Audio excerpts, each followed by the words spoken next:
நம் மீது அன்பு வைத்து நமக்காக தன்னையே ஒப்பு கொடுத்த இயேசுவை பற்றி சொல்வதில் நான் மிகுந்த மகிழ்ச்சி அடைகின்றேன். கிறிஸ்துவனுடைய அன்பு எங்களை நெருக்கி ஏவுகிறது.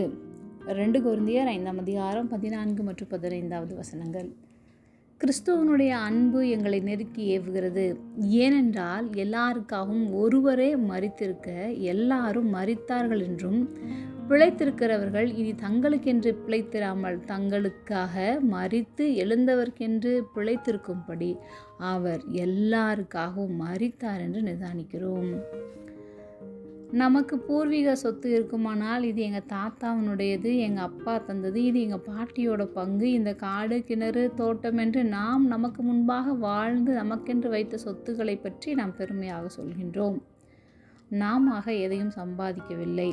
சந்ததியாக வாரிசு என்ற அடிப்படையில் நாம் அவைகளை சுதந்திரித்து கொண்டிருக்கலாம். ஆனால் கிறிஸ்து என்னும் ஒரே இரட்சகர் நமக்காக மரித்ததினாலே நாம் இன்று பிழைத்திருக்கிறோம். அந்த ஒருவர் மூலமாய் நமக்கு ஜீவன் உண்டாயிருக்கிறது. அவருடைய பரிபூரணத்தினாலே நாம் எல்லாரும் கிருபையின் மேல் கிருபையை பெற்றுள்ளோம். பவுல் கிறிஸ்துவை பற்றிய அன்பை கொரிந்து சபை ஜனங்களுக்கு வெளிப்படுத்துகிறார்.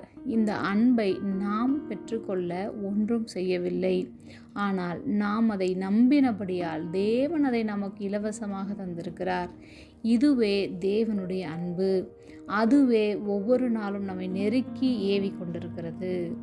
ஜெபம். அன்பின் பரம தகப்பனே, எப்பொழுதும் எங்களோடு கூட இருக்கிறவரே, உம்முடைய அன்பு எங்களுடைய வாழ்க்கையின் ஒவ்வொரு பகுதியிலும் நெருக்கி ஏவி கொண்டிருக்கிறது. அதற்காக நாங்கள் நன்றி செலுத்துகிறோம். இயேசுவின் நாமத்தில் பிதாவே, ஆமென்.